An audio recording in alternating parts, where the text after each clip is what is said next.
예, 안녕하세요. 오늘 토론회를 시작하도록 하겠습니다. 예, 코로나19 재유행 대비 의료 대응 방안 제안 토론회, 부제가 오미크론 유행 시 초과 사망 분석을 바탕으로 하는 토론회를 시작하도록 하겠습니다. 먼저 인사드리겠습니다. 국립중앙의료원 중앙감염병병원 운영센터 김태윤입니다. 네. 오늘 보건복지부 감사가 첫날 있는 날이고 장관님께서도 임명돼 가지고 많은 분들이 못 오실 줄 알았는데 장례를 꽉 채우셨네요. 네, 감사합니다. 바쁘신 시간 중에도 많은 분들 와주셔서 감사드리고요. 일단 참석해 주신 귀빈부터 먼저 소개를 드리도록 하겠습니다. 오늘 토론회 자장을 맡아주신 한양대 의과대학 최보일 교수님 참석하셨습니다. 네. 다음은 국립중앙의료원 주영수 원장님 참석해 주셨습니다. 네, 다음은 서울대 의과대학 의료관리학교실 김윤 교수님 참석해 주셨습니다.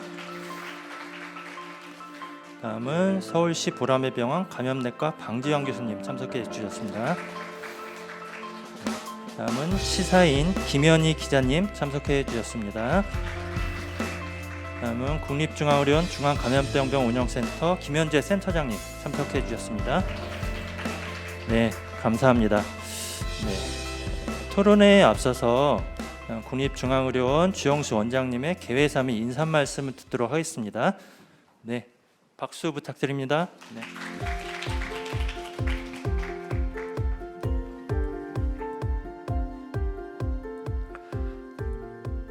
예, 우리 토론회 준비해 주신 실무진들께 먼저 감사의 말씀을 드리고, 저희가 생각한 오늘 원래 토론회는 최근에 이제 2년 반 동안 우리가 겪었던 코로나 대응과 관련해서 지금까지는 이제 코로나 방역 대응이나 의료 대응 얘기를 주로 했다면, 오늘은 그 이면에 숨겨진 이야기들을 주로 좀 다뤄보고자 합니다. 그래서 코로나 대응 과정에서 사실 놓쳤던 우리가 못 봤던 환자들의 문제들, 이 얘기가 오늘 아마 주 내용이 될 것 같습니다. 먼저 오늘 토론에 참여해 주신 최보일 교수님을 포함한 여러 전문가 선생님들께 깊은 감사의 말씀을 드리고요. 이제 3년 차가 되는 코로나 상황에서 지금까지 기대와는 달리 아직은 지속되고 있는 문제들이, 코로나 유행이 지속되고 있는 문제가 아직도 중요한 핵심 주제로 언급이 되고 있습니다. 우리 원은 2019년부터 감염병 대응을 위해서 중앙감염병병원으로서 역할을 수행해 왔고요. 그 관련해서 언제 끝날지 모르는 코로나 대응 재유행을 대비하고자 그동안 여러 차례 병원을 문을 닫거나 반 정도의 병상을 내놓고 환자들을 지속적으로 봐왔습니다. 그 과정에서 사실 늘 고민이었던 게, 과연 우리가 지금 놓치고 있는 환자들은 어디에 계신지, 어떻게 그분들이 살고 계신지, 어떤 분들이 어떻게 돌아가셨는지, 이런 게 늘 궁금한 주제였는데요. 오늘은 그와 관련해서 한번 우리가 놓쳤던 그 문제들, 우리를 찾아왔던 분들의 상황들을 한번 데이터로 확인해 보고자 합니다. 그래서 오늘 이후로 논의는 코로나 대응 이후에 공공의료의 회복, 그 내용 중에는 취약한 우리 의료 대응의 과정에서 놓쳤던, 희생됐던 분들의 문제, 이런 문제들을 좀 적극적으로 의제화하고 싶다, 이런 의도로 오늘 토론회를 생각해 봤습니다. 오늘 이 자리는 우리 많은 분들 참석해 주셨는데요. 같이 한번 발표 말씀을 듣고 전문가분들의 토론 말씀을 들으면서 공공보건의 앞으로의 과제에 대해서 한번 고민해보는 좋은 자리가 됐으면 합니다. 어려운 시간만 내셔서 참석해 주신 여러분들께 깊은 감사의 말씀을 드리고 좋은 논의가 진행되기를 기대합니다. 네, 감사합니다.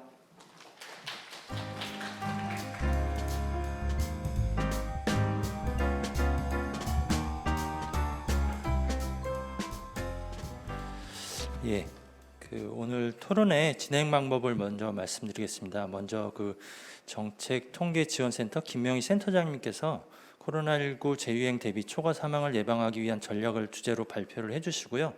그다음 장례 정리를 마친 이후에 패널분들 모시고 의견 교환하고 질의하는 것으로 진행을 하도록 하겠습니다. 우선 오늘 토론 주제 발표를 맡아주신 김명희 센터장님 먼저 소개를 드리고 시작을 하도록 하겠습니다.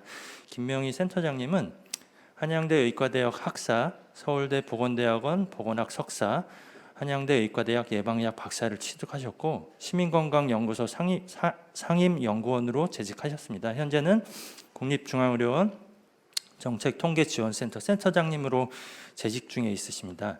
그래서 일단 발표자님께 단상으로 좀 모시도록 하겠습니다. 예, 그럼 발표 진행해 주시면 되겠습니다.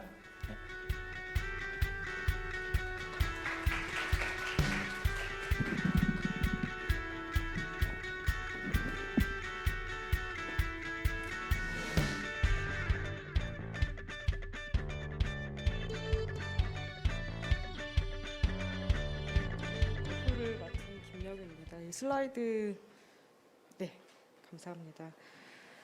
사실 슬라이드 제목은 초과 사망을 예방하기 위한 전략인데요. 제가 전략에 답을 드릴 수 있을 것 같진 않고 이제 토론에 여러 가지 좀 토픽들을 제안을 하고 이후에 여러 사람, 여러 전문가 선생님들이 모여서 좀 답을 찾아가는 그런 토론회가 되기를 좀 바라겠습니다. 일단은 초과 사망과 관련해서 오늘 제목에 이제 초과 사망이 들어가 있는데 초과 사망이 정말 실제 했는지 그리고 만약에 실제 했다고 한다면 구성 요소는 무엇인지 그럼 앞으로 좀 어떻게 해야 되는지 이렇게 구성을 해서 말씀을 드리도록 하겠습니다. 뭐 다들 아시겠지만 K 방역의 이 성과에 대한 칭찬은 사실 국내뿐만이 아니라 해외에서도 이제 굉장히 좀 상찬하는 분위기가 있었고 실제로 유행 초기와 중기를 거치면서 이제 백신 도입까지 시기를 거치면서 뭐 블룸버그나 이런 해외 언론에서 이 만들어낸 자료들에 보면은 한국이 이제 상당히 이제 랭킹이 높이 나와 있는 결과들을 우리가 확인을 할 수 있습니다. 그래서 사실 이런 한국의 뭐 방역 성과가 굉장했다고 얘기는 할 수 있는데요. 근데 이제 그런 이면에 올해 초부터 한국에서 초과 사망의 문제다라는 소위 말해 이제 논란들이 조금 일어나기 시작했습니다. 예를 들면은 세계보건기구에서 올해 5월달에 이제 자료를 발표를 해서 2000년과 2021년에 한국에서 한 5천여 명 정도가 코로나로 더 숨졌다라는 이제 우리나라만 분석을 한 게 아니라 전 세계 자료를 분석해서 이런 결과를 내놨고, 근데 이제 사실 큰 반향은 일으키지 못했었고요. 그 다음에 이제 최근에 9월 초에 청년의사 이제 한 토론회를 이제 취재를 하면서 오미크론 변이 유행 시기에 한국에서만 초과 사망이 증가했다. 그래서 이게 뭐냐? 특히 이제 중증 환자를 진료하는 체계를 보강해야 된다. 이런 논지로 그 토론이 이제 이어졌었습니다. 이제 초과 사망이라는 걸 좀 간략하게 정의를 하고 넘어가면은 특정 시기에 관찰된 사망자 숫자 그리고 같은 기간 동안에 기대되는 사망자 숫자 사이에 차이를 우리가 액세스 모탈리티 혹은 데스라고 표현을 합니다. 이제 기대되는 사망자 숫자는 과거 추세, 그러니까 예를 들면은 뭐 작년 1년과 비교하기도 하고 뭐 그 전에 3년치를 뭐 평균을 내기도 하고 뭐 이런 식으로 평가를 합니다. 근데 국내 통계청에서는 이제 우리가 사망을 하게 되면은 사망 신고를 해서 그 자료가 차곡차곡 쌓이게 되는데 사망 신고를 한다고 바로 그게 통계에 반영되지는 않습니다. 그래서 아마 좀 뉴스를 보신 분들은 작년 사망 통계가 바로 지난주에 발표가 됐어요. 그래서 매년 9월 이전에 이전 연도의 사망 원인 통계를 발표하고 사실은 사망 신고의 지연이 있기 때문에 대개 사망 통계는 당해년도 1월부터 그 다음에 4월까지 쭉 집계를 해가지고 그거를 이제 발표를 하게 됩니다. 그래서 코로나 유행 기간 동안에 그러면 이제 사망 원인 통계를 직접 발표할 수는 없고 왜냐하면 그게 실시간으로 매주 에스티메이션을 해야 되니까 그래서 사인은 없는 채로 일단은 잠정적인 통계를 가지고 통계청에서 코로나 초기부터 초과 사망과 관련된 잠정 통계들을 계속 이제 발표를 해왔었습니다. 그래서 이제 2022년도 초과 사망을 추정하기 위해서 두 가지 기준을 썼는데 과거 3년, 그러니까 2019에서 21년 동안 동일 주의 최대 사망자 수를 기준으로 하거나 아니면 2021년도 전년도의 동일 주간의 사망자 수를 이제 기준으로 했고, 근데 우리가 이제 초과 사망을 볼 때 결과를 볼 때 주의해야 될 점은 사실 이제 한국 사회가 굉장히 빠르게 고령화가 되고 있기 때문에 자연 증가 추세분이 있습니다. 그래서 그 자연 증가 추세, 그러니까 작년보다는 당연히 올해, 또 작년은 재작년보다 사망자가 기본적으로 늘어난다는 것을 이제 전제를 해야 되고, 또 다른 한 가지는 이제 기본 계절적 변동 요인이 있어요. 예를 들면은 여름철에 폭염이 지속되거나 겨울철에 한파가 지속되면은 일시적으로 초과 사망 발생할 수 있습니다. 그래서 그런 요인들을 이제 고려해서 우리가 평가를 해야 된다. 근데 이게 이제 한국의 지난 20년 동안 국내 사망 추세를 보여드리는 건데, 보시면은 전반적으로 사망자 숫자 늘어나고 당연히 조사망률도 이제 증가를 하는 추세에 있습니다. 하지만 우리가 연령 표준화라고 그러죠. 그래서 연령 표준화를 하게 되면은 표준화 사망률은 사실은 이렇게 좀 감소하는 추세를 우리가 볼 수 있습니다. 그래서 연령 구조 때문에 자연 증가분이 있지만 연령 표준화를 하게 되면 그 추세는 감소한다. 즉 건강 상태는 평균적으로는 개선되고 있다라는 거 우리가 일단 염두에 둬야 될 것 같고요. 그럼 실제 이제 이런 경향들을 고려할 때 초과 사망이 실제 했는가를 통계청의 주간 발표 결과를 가지고 보게 되면은 사실은 4차 웨이브 때 델타가 이제 유행을 했을 때, 그리고 아주 뚜렷하게 보실 수 있지만 오미크론 변이 때 과거 그 추세에 비추어서 상당한 정도의 이제 증가분이 확인이 됩니다. 여기 뭐 누가 봐도 야 이거는 증가했구나라는 얘기를 이제 할 수밖에 없는 그런 결과를 이제 보여주고요. 그래서 이거를 실제로 숫자로 보게 되면은 2020년에 사망자 숫자 한 30만 명, 그다음에 2021년에 잠정적으로 이제 집계를 했을 때 31만 명이고 올해 7월까지 한 21만 명 정도가 이제 사망을 했습니다. 그랬을 때 이제 과거 3년 대비 그리고 전년 대비 증감을 해보면 2020년도에는 한 9천 명 정도가 늘어났는데 이거 증가 추세에 비추어서 뭐 그럴 수 있다는 생각이 들고, 2021년은 그 전에 비해서 13,000명, 2022년에는 이제 4만 명이 증가하는, 그리고 특히 이제 유행 시기를 보면은 델타 유행 시기에 그 같은 기간에 비추어서 한 9천 명 정도가 증가를 하고, 오미크론 시기에는 아까 이제 그림에 보신 것처럼 그 전년도 같은 기간에 비추어서 한 3만 4천 명 정도가 증가하는 상당히 이제 많이 돌아가셨다라는 것을 우리가 이제 숫자로 확인할 수가 있습니다. 그래서 결과를 보시면은 이렇게 85세 이상에서 딱 오미크론 시기를 한정해서 보면은 85세 이상에서 굉장히 이제 사망자 숫자 절대 숫자가 많았고, 이제 연령 순으로 차곡차곡 고령자들이 훨씬 더 많이 돌아가시는 결과들을 우리가 뚜렷하게 확인을 할 수가 있습니다. 근데 실제 이게 좀 한국만 그랬다는 게 사실은 좀 문제인데요. 이 그래프는 그 아워월드 데이터에서 이제 모니터링을 하고 있는 건데, 보시면은 요 부분으로 된 것이 이제 한국의 숫자예요. 그래서 사실 다른 나라도 오미크론 유행을 겪었고 뭐 다른 나라도 여러 가지 웨이브들을 거쳐왔는데, 사실 한국의 오미크론 웨이브 때 실제로 초과 사망자 수 자체 굉장히 이제 많았다는 것들을 우리가 다시 한번 확인할 수 있습니다. 뭐 이게 왜 그랬느냐에 대한 설명들이 이제 사실 필요한 부분이죠. 그래서 요약을 해보면 2020년도는 전반적으로 초과 사망이라는 것들을 우리가 좀 확인할 수가 없습니다. 아마 그 사망 통계에 보면은 이 2020년도 첫 해 코로나 사망자는 한 900에서 950명 정도로 추정되고 있고, 우리나라 전체 사망자 30만 명에 비하면 사실 굉장히 작은 숫자죠. 근데 2021년에 4차 델타 유행, 2022년도 5차 즉 오미크론 유행 시기에 상당한 정도의 초과 사망이 관찰된다. 그래서 어쨌든 초과 사망이 실제 하는 건 분명하다. 그러면 도대체 이게 이제 왜 이러냐가 이제 문제인데요. 이 초과 사망의 구성 요소는 아까 이제 처음에 말씀드린 것처럼 기본적인 증가 추세가 있고 또 계절적인 요인들이 있습니다. 그래서 그다음에 이제 코로나19에 의한 사망을 우리가 고려할 수 있고, 코로나19가 아닌 종류의 사망을 이제 생각해 볼 수 있을 텐데, 코로나19에 의한 사망이 또 두 가지로 좀 구분을 해볼 수가 있을 것 같아요.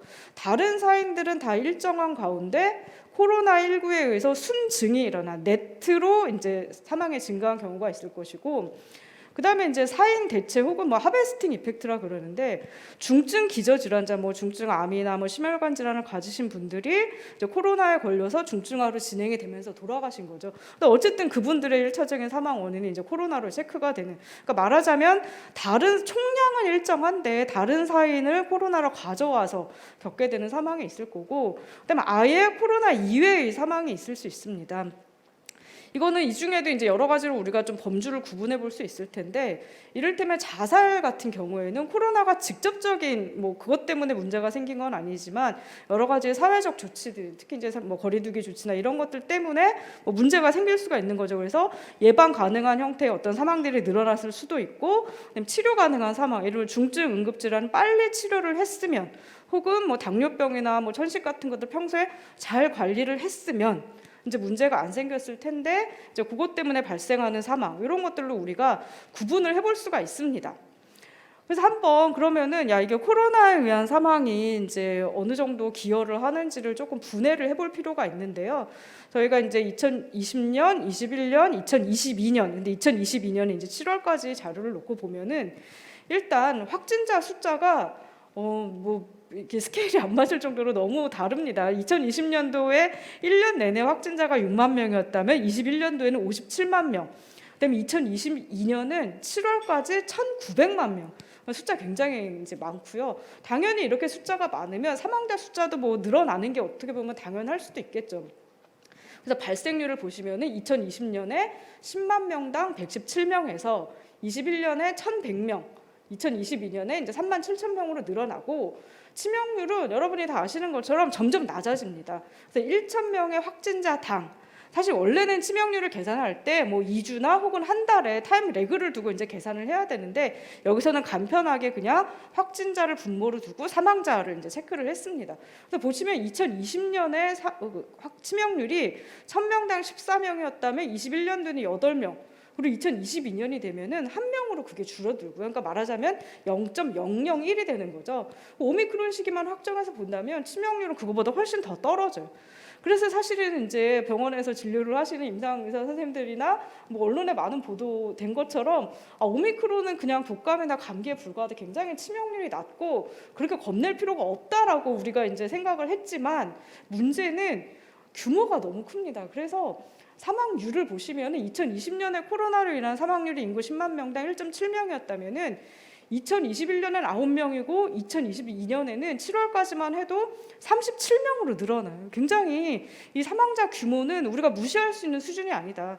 치명률 자체는 낮았지만 규모가 크기 때문에 사망률 전체는 굉장히 크게 나타났다는 것을 이제 확인을 할 수가 있습니다. 그래서 이제 이 질병관리청의 확진자 집계 자료를 보시면은 우리가 이런 식으로 이제 사망자를 이제 분류를 할 수가 있죠. 그래서 치명률 자체는 뚝뚝 떨어지고 있습니다. 이 위에 그래프 보시면은 치명률 자체는 뚝뚝 떨어지고 있지만, 심지어 이제 고연령층에서도 여기서 알려주는 정보는 일단 고연령층이 문제다, 고위험군이 굉장히 고위험군이고 치명률과 사망률의 상당 부분을 차지하고 있다는 걸 우리가 알 수가 있고, 그 다음에 치명률은 굉장히 가파른 속도로 떨어지고 있지만 사망률 자체 아래 그래프를 보시면은 놀라운 속도로, 특히 이제 고연령층과 60세 이상부터 이 사망의 무서운 기세로 증가하고 있다는 것을 이제 우리가 확인을 할 수 있습니다. 그럼 도대체 이 사망자 규모가 얼마나 되는 거냐? 이게 이제 슬라이드가 예전 슬라이드 변경이 안 된 것 같은데, 이제 자료집에는 최근에 제가 좀 수정한 내용이 있는데, 지난주에 바로 이 사망 원인 통계가 새롭게 발표가 돼서, 근데 어쨌든 보시면은 2022년에 지금 이제 이 슬라이드를 제출한 9월 26일 기준으로 코로나19 사망자가 한 2만 2천 명 정도 되는데, 그게 어느 정도 규모냐 하면은 2020년 자료, 이 슬라이드에 나온 자료를 봤을 때 2020년 사망 원인 4위가 뇌혈관 질환이에요. 그게 한 2만 1,000명 정도 됩니다.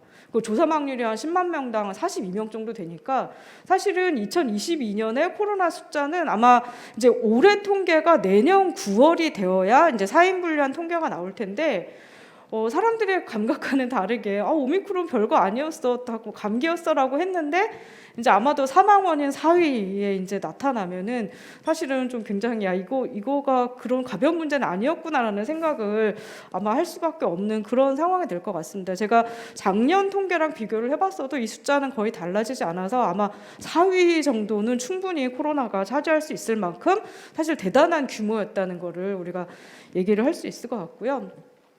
이게 이제 역시 코로나19의 사망률, 이제 아까는 그 초과 사망이었는데 코로나19 사망률만 놓고 봐도 이게 한국이 굉장히 높습니다. 여기 보시면 이거 초록색으로 나타난 부분인데 이 이전의 통계들은 사실 2020년도 다 기억하시겠지만 유럽이랑 북미에서 정말 난리가 났었죠. 이제 그때를 제외하면은 사실은 한국의 코로나 사망이 오미크론 시기에 국제적으로 비교를 해도 결코 낮은 수준이 아니었다라는 걸 이제 말씀을 드릴 수가 있을 것 같아요.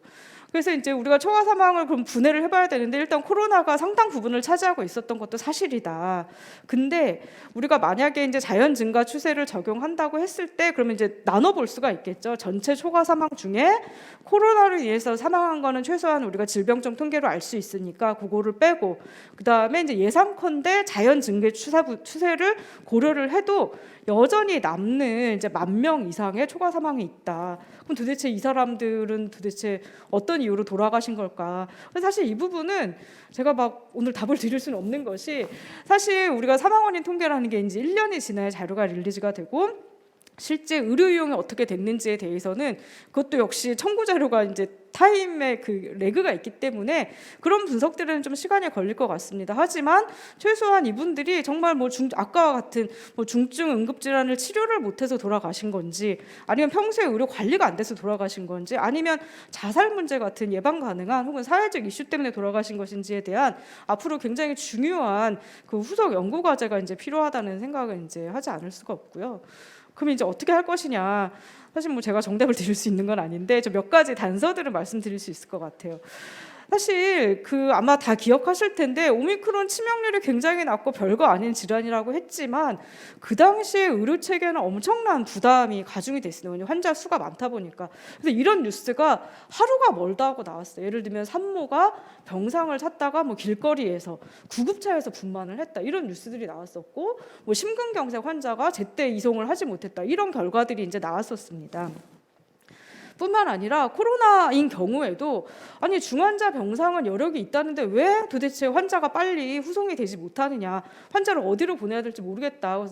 특히 이제 집에서 대기하다가 재택 관리를 받다가 돌아가신 분들 뉴스가 이제 계속 이어졌던 거죠. 그러니까 좀 상당히 혼란스러운, 중증도도 낮고 괜찮다고 했는데 계속 이런 뉴스는 사실은 이제 의료 체계 자체가 이 부분에 대해서 적절한 이제 대응을 하지 못했던 거죠. 이제 이 그래프가 그 내용들을 단적으로 보여준다고 생각하는데 이게 사실은 요 회색으로 된 부분이 중증 환자를 전담 치료하는 병상의 그러니까 남아있는 비어있는 병상이에요. 그 주황색에 차 있는 부분인데 그동안 여태까지 코로나 유행을 거치면서 병상이 가장 부족했던 날짜를 하나를 딱 꼽으라면은 2021년 12월 13일이었어요. 그게 이제 델타가 이제 중증화돼서 막 엄청 위기를 겪었던 시즌인데 그때 가용 병상이 200개 정도밖에 안 남아 있었고 병상 점유율이 82%였어요. 근데 이 시기에 정부에서 정말 하루가 멀다 하고 행정명령을 내렸습니다. 그래서 4차 행정명령 11월 5일, 5차 12일, 6차 24일, 7차 8차까지 해서 계속 중환자 병상을 이제 동원하는 전략들을 했고 그래서 굉장히 가파르게 겨울을 거치면서 늘어났죠. 그래서 아까 초과 사망이 집중돼 있던 오미크론 시기에 병상이 굉장히 많이 남아 있었습니다. 1일 가용 병상 평균이 이 시기 동안에 1,400개.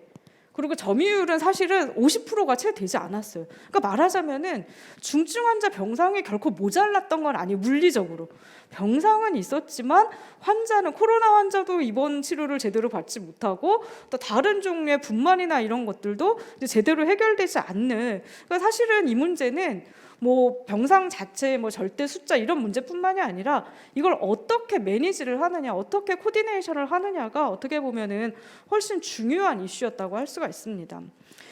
우리가 그러면 앞으로 이 문제를 어떻게 해결할 것이냐, 뭐 이거는 과거에 지나간 이슈니까 뭐 분석을 한다고 해도 앞으로 혹시 뭐 겨울에 다시 유행을 한다든지 아니면 다음에 또 이런 종류의 신종 감염병이 이제 발생을 했을 땐 그럼 이 문제 어떻게 해결할 것이냐.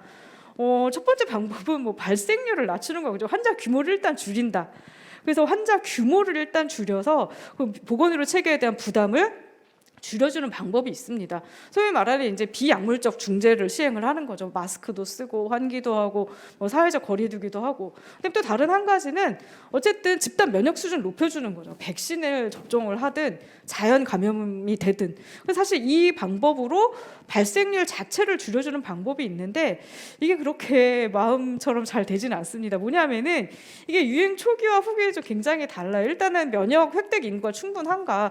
예를 들면 많은 전문가들이 그런 얘기를 해요. 우리가 한참 오미크론으로 초과 사망이 있을 때 유럽이나 북미는 괜찮았단 말이에요. 왜냐하면 그 전에 워낙 많이 감염이 됐었고 이미 한번 파도가 휩쓸고 갔기 때문에 사람들이 좀 대응을 할 여력이 있었던 거죠. 이 면역 체계 갖춰져 있어서. 근데 이제 만약에 유행 초기에 이렇게 됐다라면은 사실은 우리가 대응할 방법이 없고 또 한 번 유행의 그 쓰나미가 휩쓸고 갔다고 해도 우리가 백신도 그렇고 자연 면역도 그렇고 지금 이게 시간이 지나면 이게 웨이닝한다는 얘기들이 이제 계속 나오고 있어서 이 문제는 사실은 누구도 쉽사리 예측하지 못하는 그런 이제 측면들이 있고 특히 이제 유행 초기였다면 백신의 가용성 문제도 있을 것이고 그다음에 그 백신이 정말 감염 예방에 충분히 효과적인가 이런 논의도 이제 필요할 것 같고 그다음에 이제 또 다른 한 가지 중요한 뭐 사회적 거리두기 이런 게 정말 지속 가능한 정책인가 그리고 꼭 반드시 그렇게 해야 되는가라는 여러 논란 때문에 인구 집단에서 전체 감염자 숫자를 줄이는 것이 쉽게 쓸 수 있는 정책들은 아니다. 여기에도 여러 가지 고려해야 될 요소, 유행의 시기와 뭐 국민의 수능도와 여러 가지 측면들이 있다. 그리고 사실 이제 사회적 거리두기를 더 강하게 할 방법은 사실은 좀 없는 상태인 거죠. 그럼 두 번째로는 아까 오미크론처럼 치명률이 굉장히 낮기는 했지만 이걸 더 낮추는 거죠. 더 규모가 커도 뭐 그 치명률을 더욱 더 낮춰주면은 뭐 해결할 수 있는 방법들이 있습니다.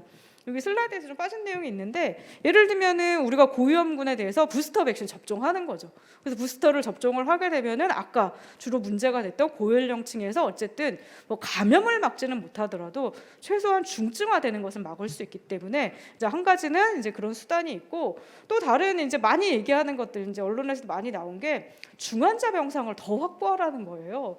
근데 이제 아까 결과들 보셨잖아요. 중환자 병상이 물론 델타 시기 일시적으로 모자란 시기가 있었지만 오미크론 시기 사망자가 많을 때 중환자 병상이 결국 모자라진 않았습니다. 그것도 중환자 병상을 우리 무한정 늘릴 수 있는가? 감염병 환자를 위해서 중환자 병상을 비우면 당연히 다른 환자들을 위한 중환자 병상은 줄어들 수밖에 없잖아요. 그리고 뿐만 아니라 중환자 병상을 확보한다고 해도 침대만 갖다 놓는다고 해결되는 게 아니잖아요. 사람이 있어야 돼. 사람 의사가 있고 간호사가 있어야 되는데 그런 숙련된 인력은 단시간에 확보할 수 있는 게 아닙니다. 그리고 중환자 병상을 무조건 늘려라라고 하는 것은 사실은 적절한 대응책이 아닌 거죠. 이게 효과적인 활용을 제대로 했는가에 대한 이제 평가들이 필요하고 그 나머지 비감염병 환자들에 대한 진료가 어떻게 됐는지도 이제 평가를 하고 이에 대한 대책들을 이제 마련해야 될 필요성이 있습니다. 그래서 좀 제가 말씀드리고 싶은 거는 그래서 이게 병상을 늘리는 거가 만병통치할 게 아니라 이게 제발 전달 체계가 좀 있어야겠다. 한국은 사실 다른 보건의료 서비스도 전달 체계가 잘 없는데 특히 이런 위기 상황에야말로 이 전달 체계 굉장히 중요하고 특정한 병원 중심의 전담 병원 중심의 체계가 아니라 헬스 시스템 전반을 아우르는 체계 접근이 필요하겠다. 그래서 우리가 그동안의 코로나를 보면은 특히 초기에는 전부 다 입원을 시켰습니다. 그래서 입원에 초점을 두고 병원도 오미크론 때 진짜 완전히 오버플로우가 되기 전까지는 다 전담병원 체계를 고수를 했어요. 그리고 병상 배정도 행정 기반으로 보건소에서 혹은 뭐 권역에서 이게 말하자면 상황실에서 뭐 카톡으로 이제 환자들을 병상 배정을 했습니다. 근데 막상 병상을 배정해 놓고 보면은 환자 상태가 임상 의사가 보기에는 이거는 이거 카톡에서 본 거랑 굉장히 다른 굉장히 혼란이 초래되는 이런 상황들이 많았었거든요. 그리고 수만 명의 환자가 동시에 발생하다 보니까 카톡에 밀려서 사실은 볼 수가 없는 여러 가지 이게 정말 웃을 수 없는 황당한 상황들이 많이 있었습니다.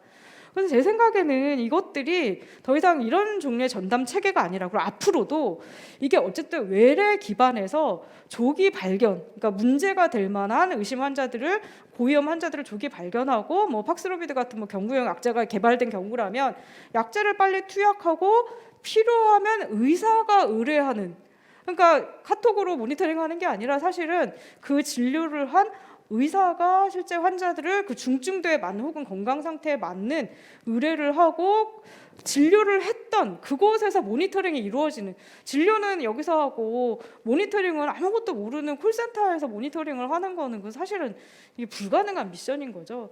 그리고 이게 감염병과 비감염병을 나누어서 전담병원 체계로 하는 게 안 된다. 물론 초기에는 표준 진료 체계가 확보되지 않았을 때는 뭐 공공병원이나 전담병원에서 할 수 있지만 전체가 다 같이 가야 된다. 예를 들면은 뭐 일본도 사실 막 대응을 너무 잘하는 나라는 아니지만 그래도 이제 우리가 배울 점들은 있겠죠. 예를 들면 일본 같은 경우는 전체가 다 이제 대응을 하기 위해서 2020년 4월에 굉장히 초기죠. 그때 외과학회에서 야, 의료 체계 전반적으로 이걸 대응해야 되니까 우리 수술 미루자. 그래서 어떤 수술은 미뤄도 되고 어떤 수술은 미루면 안 되고, 수술을 미루지 못할 때는 어떻게 안전하게 수술할 수 있는지 이런 자체 가이드라인 권고를 학회에서 냈어요. 2020년에는 사실 한국에서는 전담병원에서 몰빵해서 이제 진료들을 하다 보니까 다른 의료기관에서는 그냥 코로나 환자가 오지 않게만 하면 되는 이제 그런 상황이었는데 그렇게는 안 된다. 그리고 병상 배정도 이게 행정적으로 하는 것이 아니라 우리가 지역에 이미 제도가 있습니다. 책임의료기관 제도가 있기 때문에 책임의료기관에서 진료를 하고 문제가 생기면 더 큰 병원으로 뭐 이송을 하든 이런 배정 체계가 있어야 되겠다.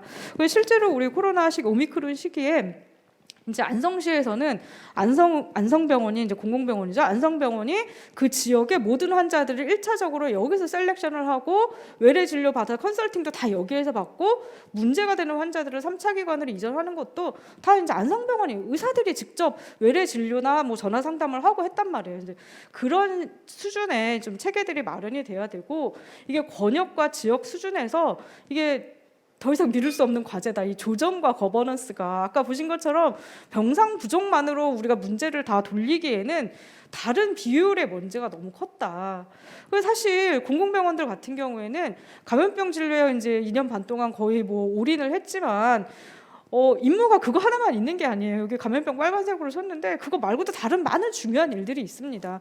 그래서 그리고 특히 이제 공공병원들은 이 취약계층 환자 진료를 사실 상대적으로 이제 많이 하는 기관들, 또 의료 취약지, 다른 민간 병원들이 제대로 기능하지 못하는 뭐 없는 그런 곳에서 이제 공공보건의료 기관들이 일을 하고 있기 때문에 초기에 이런 세팅들을 만들고 책임 의료 기관으로서의 조정 역할들을 훨씬 더 충실히 하고 전체적인 진료 체계가 돌아가도록 만드는 것, 그것이 바로 앞으로 이런 문제가 생겼을 때 혹은 이번 겨울에 문제가 다시 이제 웨이브가 커졌을 때 대응할 수 있는 방안이 되지 않을까, 뭐 이런 제안을 드리고자 합니다. 네, 제 발표는 이곳으로 마치겠습니다. 감사합니다.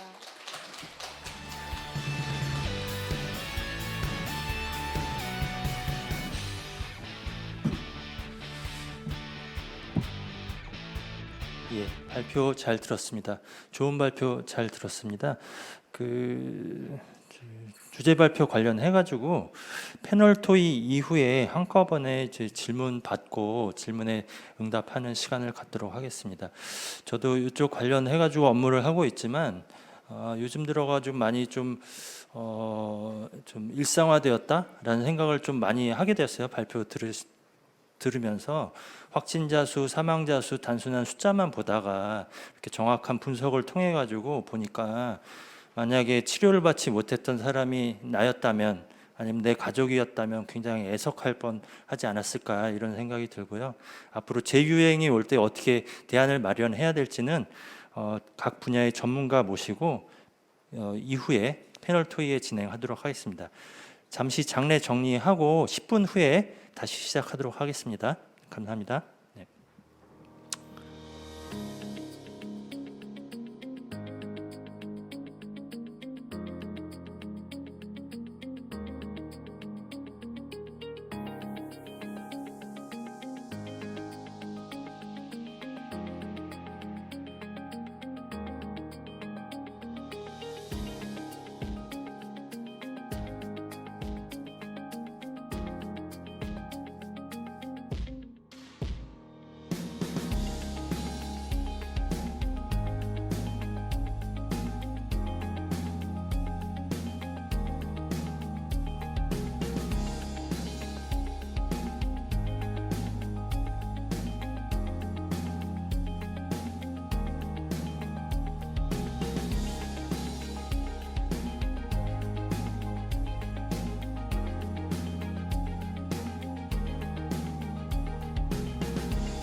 네, 휴식 시간을 끝마치고 이제 패널 토의를 시작하도록 하겠습니다. 지금의 순서부터는 오늘 좌장을 맡아주신 최보일 교수님께서 진행을 해주실 텐데요. 교수님께서는 한양대 의과대학 학사, 서울대 보건대학원 보건학 석사, 한양대 의과대학 의학 박사를 졸업하시고 현재 국가수리과학연구소 대한수학회 주관 코로나19 수리 모델링 전담팀 재임 중이시고 현재 한양대학교 의과대학 예방의학 역학 교수님으로 재직 중이십니다. 그러면 최보일 교수님께서 토론회 진행 부탁드리겠습니다. 소개받은 최보율입니다. 오늘 이후 그 토론은 지정 토론자분들이 5분이 계신데요. 5분의 이제 지정 토론을 진행한 다음에 그 다음에 질의응답 시간으로 이렇게 구성이 되어 있습니다. 지정 토론은 지금 1시간 배정돼 있고 그 다음에 이제 질의응답은 20분 되어 있는데 아까 우리 주영수 원장님 말씀하시면서 좀 자유로운 토론이 진행됐으면 좋겠다 이런 말씀을 해주셨습니다. 그래서 가능하면은 일단은 지정 토론자분들의 토론을 듣고 난 다음에 또 이 발표하신 분의 그 토론 이제 답변도 또 의견도 듣고요. 그 다음에 우리 이어서는 우리 그러니까 플로어에 있는 청중들 분들께서 뭐 질의라든지 응답, 질의라든지 의견 같은 거 있으시면은 받아서 또 같이 토론하는 그런 시간으로 진행하겠습니다. 사실 이런 그 기관에서 하는 토론에서 기관의 단체장님이 토론자로 나오시는 경우는 그렇게 많지는 않은데 오늘은 우리 원장님이 직접 같이 토론에도 참석해 주셔가지고 주영수 원장님과 그 다음에 이제는 서울대학교 의과대학 의료관리학교실의 이제 김윤 교수님, 우리 보건의료 쪽에 연구들을 많이 하셨고요. 그 다음에 이제는 서울시 보람의 감염내과 교수로 계시는 방지환 교수님, 우리 감염내과 또 제가 알기로는 역학조사관 활동도 하면서 현장에서의 경험이 많으신 분입니다. 방지환 교수님 모셨고요.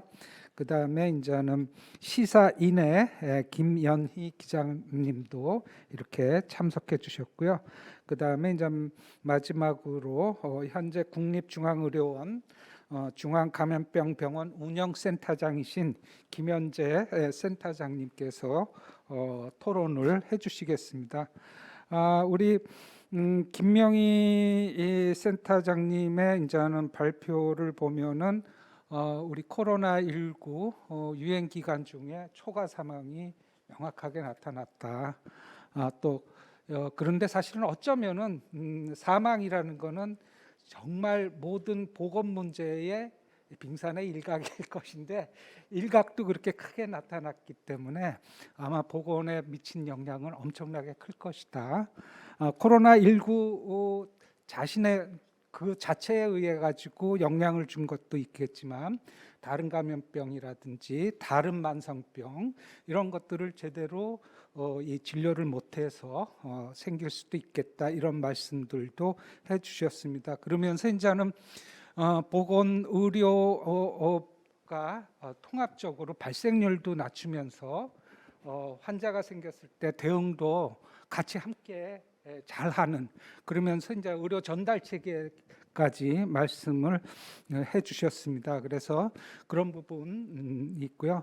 그 다음에 우리가 시작할 때 주영수 원장님께서 말씀하신 거는 아무래도 우리 한 기관에 특히 이 공공병원에 가장 중심이 되는 국립중앙의료원의 원장님을 하시고 있기 때문에 공공병원의 역할에 대해서 아주 정말 현장에서 큰 상처를 받았다고 저는 그렇게 얘기를 하는데 그런 상황을 얘기해 주시면서 어떻게 다시 강화할 것인지에 대해서 말씀해 주셨습니다. 그래서 이런 부분에 대해서 자유롭게 이제는 토론을 해 주시면 좋을 것 같습니다. 어떨까요? 주영수 원장님은 맨 마지막에 해주시는 게 낫지 않을까요? 원장님이시니까. 좋습니다. 그래서 우리 순서로 보면은 원장님이 있고 김윤 교수님, 방재환 교수님, 김현희 기자님, 김현재 센터장님이 있는데 우리 김윤 교수님부터 토론을 해주시면 좋을 것 같습니다. 편안하게 말씀해 주시기 바랍니다.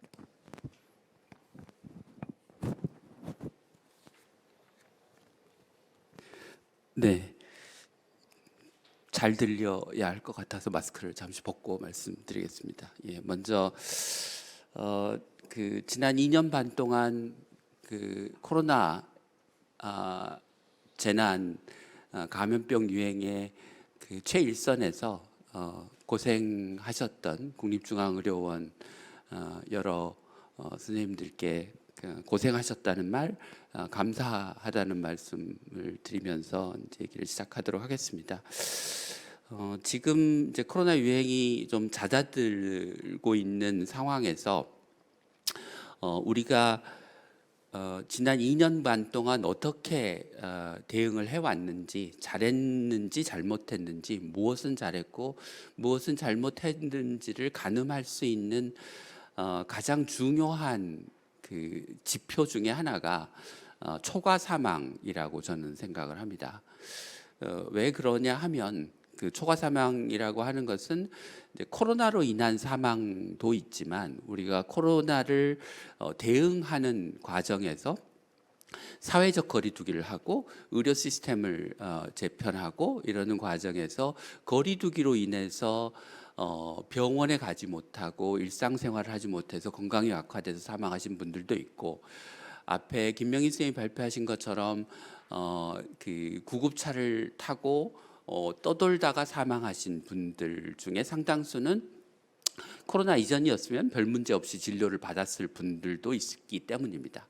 그리고 우리나라는 이제 문제가 아주 심각할 거라고 생각하진 않지만 코로나로 인한 사망인데 코로나 사망으로 분류되지 않은 소위 과소보고 언더 리포팅의 문제도 있을 거라고 생각합니다. 그래서 우리가 코로나가 전체 사망 또는 우리 국민들의 건강에 어떤 영향을 미쳤느냐라고 하는 것을 평가할 때 코로나 때문에 얼마나 많은 사람들이 코로나에 걸리고 중환자실에 입원하고 사망했느냐만 따질 것이 아니라 코로나를 대응하는 과정에서 거리두기, 의료 체계의 과부하로 인해서 일어난 소위 collateral damage라고 얘기를 하는 부수적 효과, 부작용도 같이 고려해야 된다.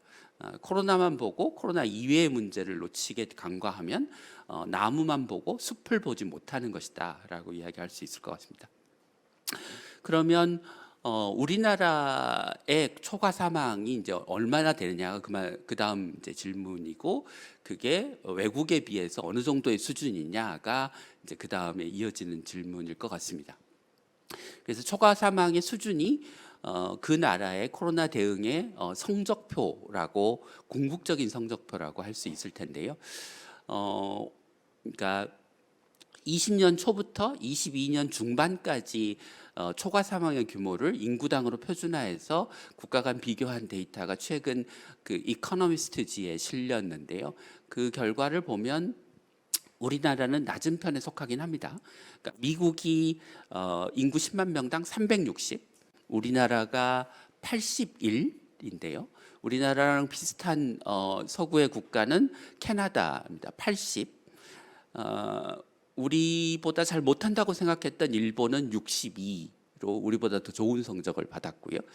늘 모범적인 국가로 평가받았던 싱가포르이 51, 호주가 43으로 우리나라의 한 절반 정도 수준입니다. 그래서 이 성적표를 보면 우리가 코로나 대응을 굉장히 잘했다, 뭐 K 방역 이렇게 이야기했던 것과는 약간 거리가 있는, 잘 하긴 했지만 뭐 굉장히 잘했다 이렇게 이야기를 하긴 어려운 성적표다라고 얘기를 할 수 있을 것 같습니다.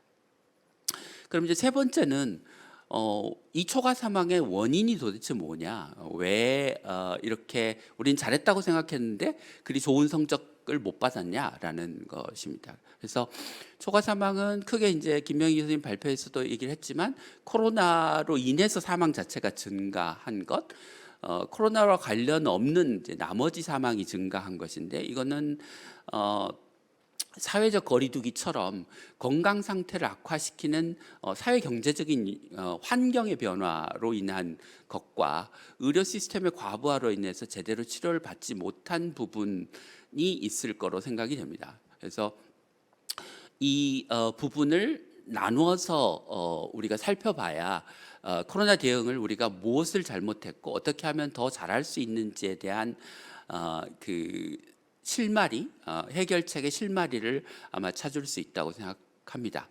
근데 이제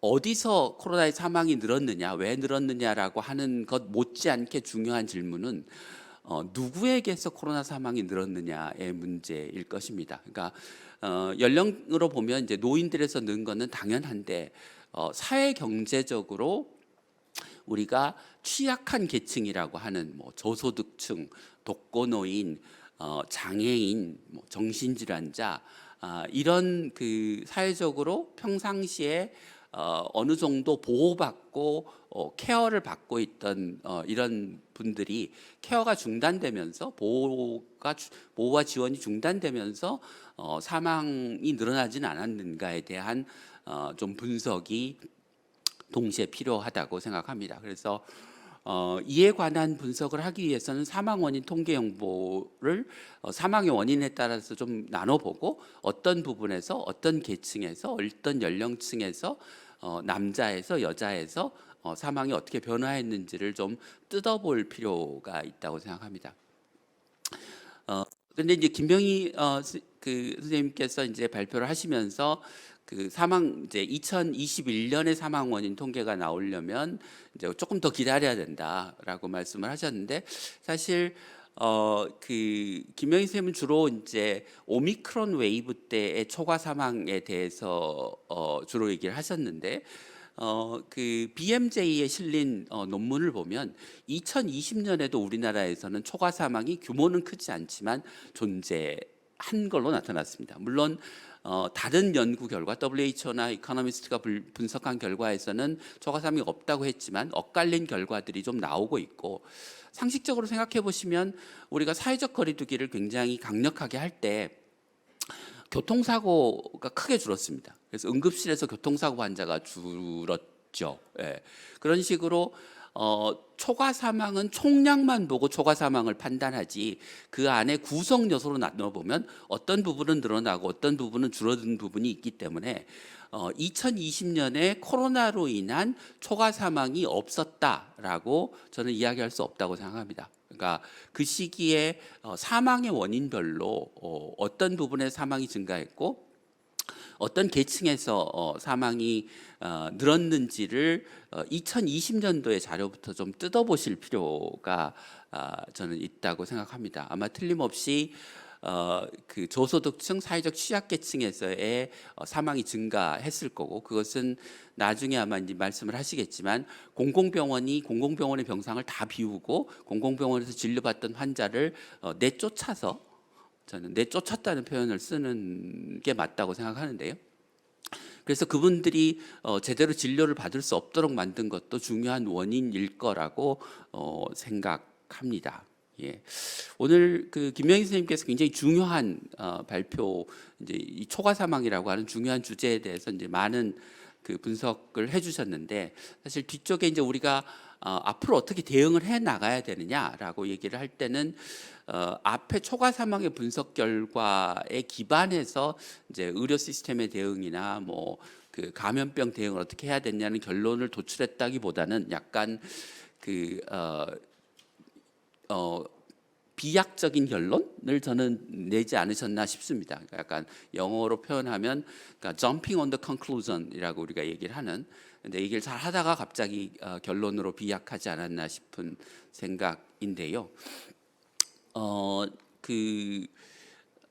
중환자실을 늘려야 되느냐, 뭐 중환자실이 부족해 부족했냐 부족하지 않았냐라고 하는 분석 뭐 그런 것들이 이제 우리가 앞으로 어떻게 대응 시스템을 짜야 되느냐를 이제 이야기할 때 굉장히 중요한 결론이라고 생각하는데 그 안에는 굉장히 많은 우리가 잘 드러나지 않은 이제 그 세부적인 사항들이 있다고 생각합니다. 그러니까 정부가 확보한 장부상의 병상은 늘 부족하지 않았는데 환자는 입원할 곳이 없는 상황이 매번의 유행 때마다 반복됐던 일은 두 가지 이유 때문이라고 생각합니다. 그러니까 병원들이 정부로부터 지원금을 받기 위해서 실제 환자를 볼 수 없는 병상들을 신고해 놓고 환자를 받으라고 하면 환자를 받을 수 없는 곳이니 안 받았거나 신고한 병상만큼 등록한 병상만큼 정부로부터 지원금을 받고 있는 병상만큼 환자를 볼 수 있는 의료 인력을 확보하지 않은 채로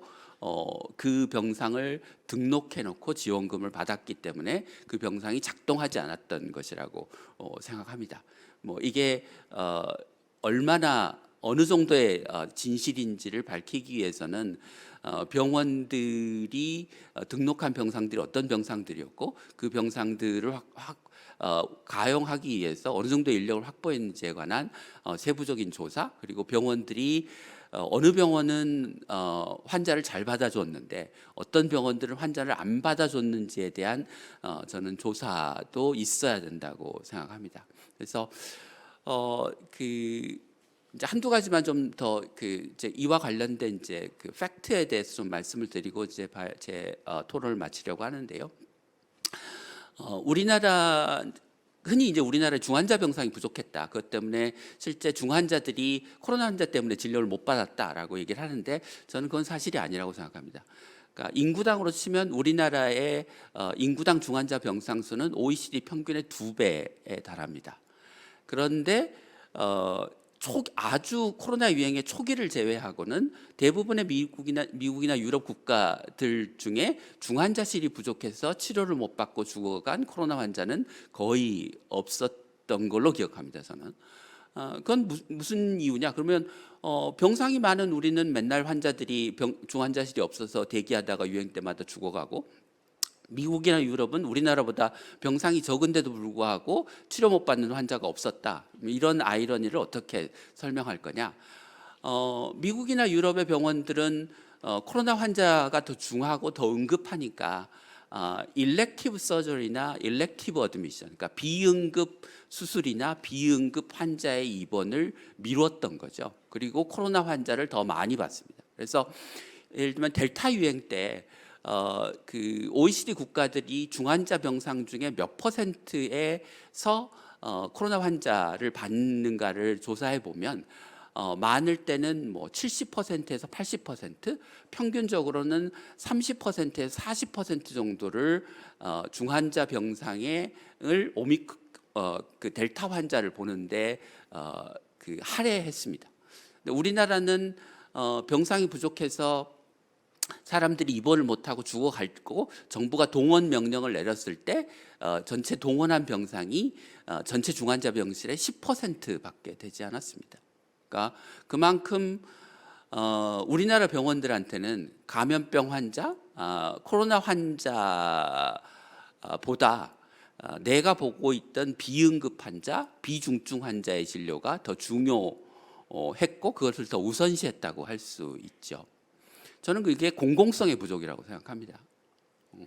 간단히 얘기해서, 그러니까 감염병처럼 힘들고 어려운 일은 병원 밖에서 환자가 죽어가더라도 내 관심사나 내 책임이 크지 않다고 생각하고 내가 외래에서 보는 비응급 환자, 비중증 환자를 보는 게 나한테는 더 중요한 게 대한민국 병원과 대한민국 의사들의 사고 방식이 아닐까 생각하고, 그게 공공성이 부족한 대한민국 의료 체계의 단면을 솔직한 단면을 보여주는 현상이었다고 생각합니다. 그래서 앞으로 그러면 코로나19와 같은 감염병 유행이 다시 왔을 때 우리가 지난 2년간 반복했던 매 유행마다 병상이 부족하고 환자들은 입원을 못하고 구급차를 타고 거리를 떠돌고 이런 일들을 어떻게 반복하지 않을 수 있을까라고 하면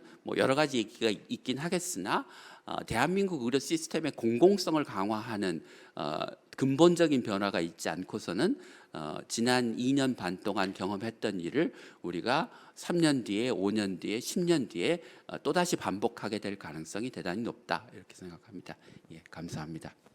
예, 김민 교수님, 우리 이 김명희 교수께서 김명희 센터장께서 발표하신 내용 잘 정에 대한 추가 얘기해 주셨고요. 또 이제 우리나라 의료 체계, 특히 공공성을 어떻게 높일 것이냐 그런 것들이 되면은 기존에 있는 자력 이 자원 갖고도 대응 가능한 거 아니냐 이런 말씀을 해주셨습니다.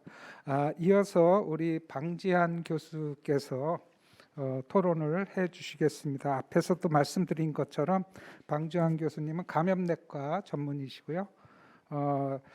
국립중앙의료원에서도 또 센터장님을 하신 적도 있고 현재 보라매 병원에서 감염내과 교수로 재직 중에 계십니다.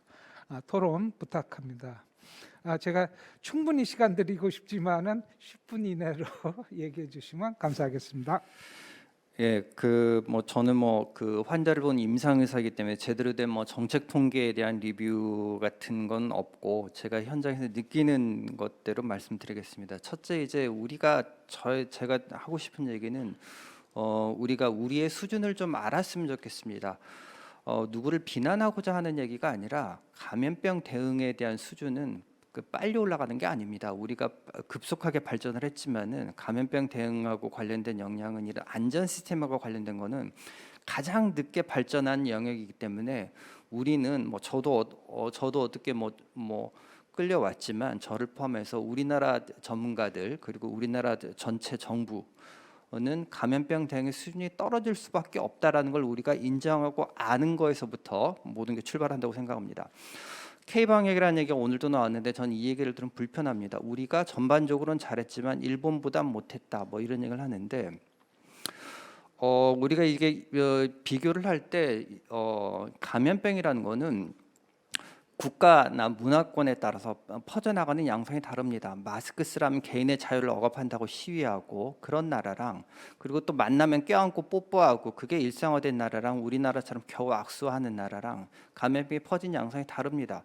실제로 2009년 팬데믹 플루, 2015년 메르스, 지금 현재 문제가 있는 코비드 다 퍼진 양상이 다릅니다. 그래서 문화적으로도 비슷하고 또 감염병이라는 거는 어떤 유전자를 받았느냐에 따라서 잘 걸리고 안 걸리고 또 중증으로 가느냐 안 가느냐 굉장히 많은 영향을 받습니다. 문화적으로도 비슷하고 또 유전적으로도 많이 비슷한 일본하고 우리가 비교할 수밖에 없다고 생각합니다. 근데 일본에 비해서 우리나라가 모든 지표가 떨어집니다. 심지어 우리가 이제 2020년 가을에 우리는 환자가 수십 명이고 일본은 우리도 훨씬 많았을 때 우리가 일본한테 당한 게 있으니까 나름 고소해하면서 일본은 어떻게 하느냐 한참 일본을 무시하고 그랬을 그 당시에도 연령 대비 표준화 사망률은 코로나에 연령 대비 연령 부정 사망률은 일본이 우리보다 적었습니다.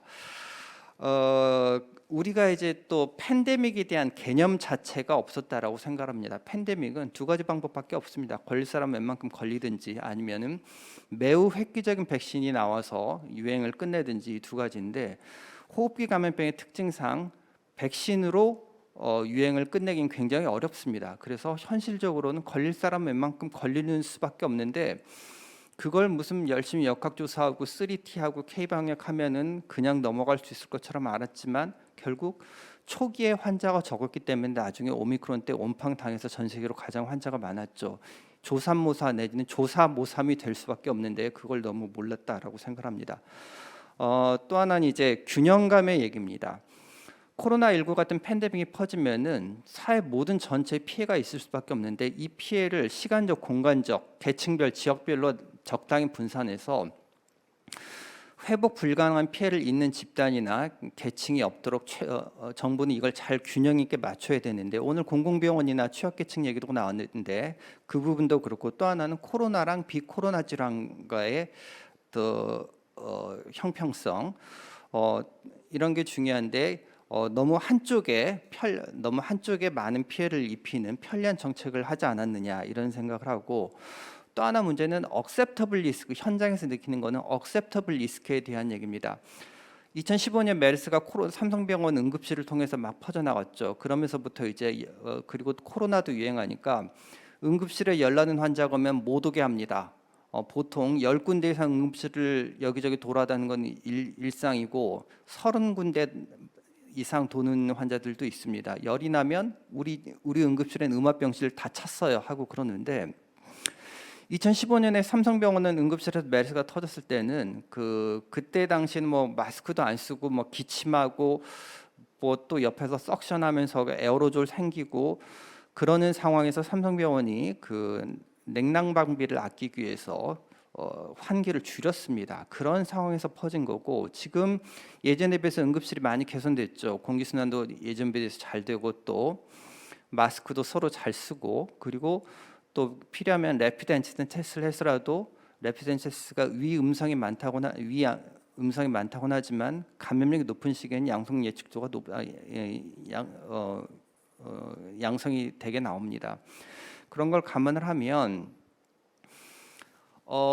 특히나 오미크론 같은 건 중증도도 떨어지는데 지나치게 우리가 그 완벽을 기한을 하고 중증 환자 열난다고 무조건 20군데 30군데 응급실을 돌게 하면서 제대로 치료를 못 받게 하는 사례가 많지 않았느냐 이런 생각을 하고 있습니다. 그리고 이제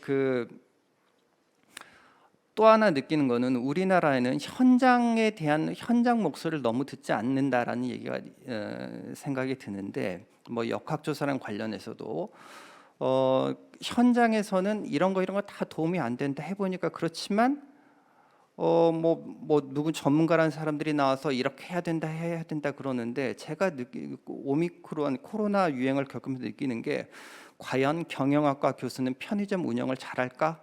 이런 생각이 들었습니다. 현장을 경험해 보지 않은 사람들은 현장에 대해서 좀 더 경청을 해야 되는데 우리는 그런 분위기가 적었다 이런 생각을 하고 있습니다.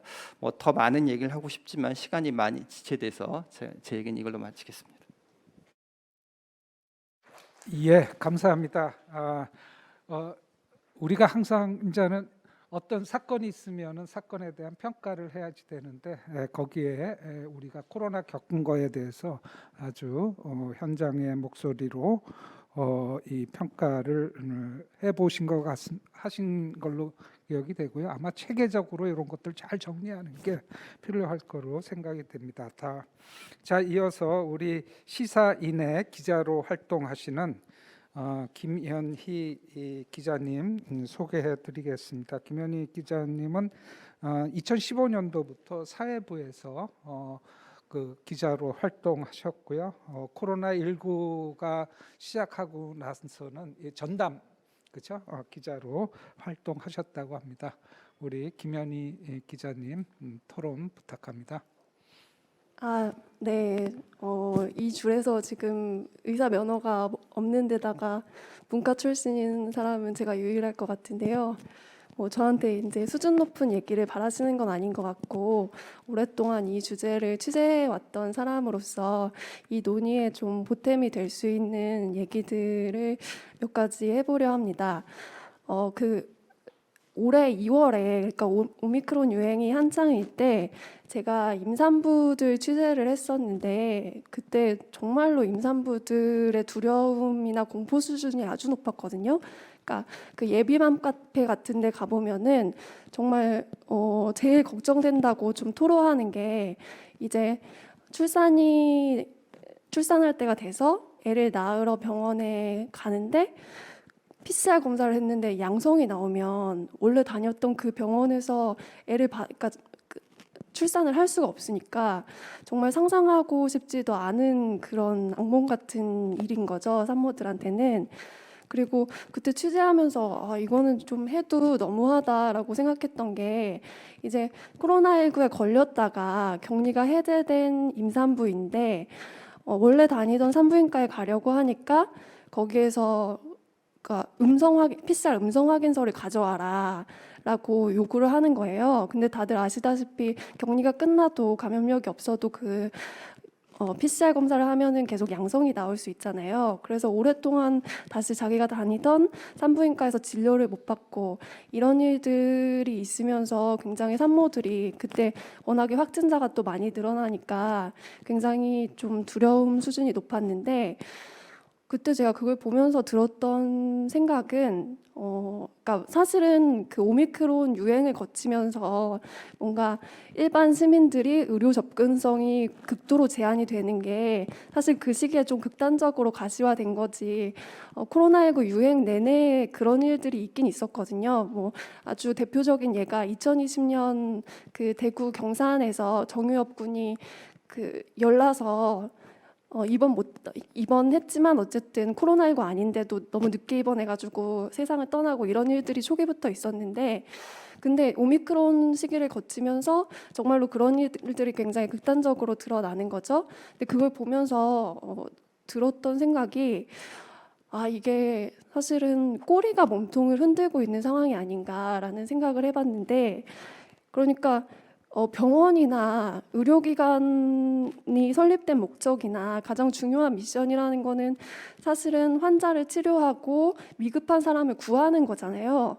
근데 코로나19 유행 당시에 이게 감염 관리라는 게 워낙에 어떤 지상 과제, 절대적인 과제가 돼버리니까 이 바이러스 유입을 차단하는 게 가장 큰 과제가 되어버려서 사실은 아픈 사람을 진료하는 원래 본연의 목적은 후순위로 밀려나는 그리고 도움이 필요한 환자들은 병원 문턱을 넘지 못하고 그 앞에서 오히려 내쳐지거나 거부당하는 그런 일들이 반복이 됐다는 생각이 그때 들더라고요.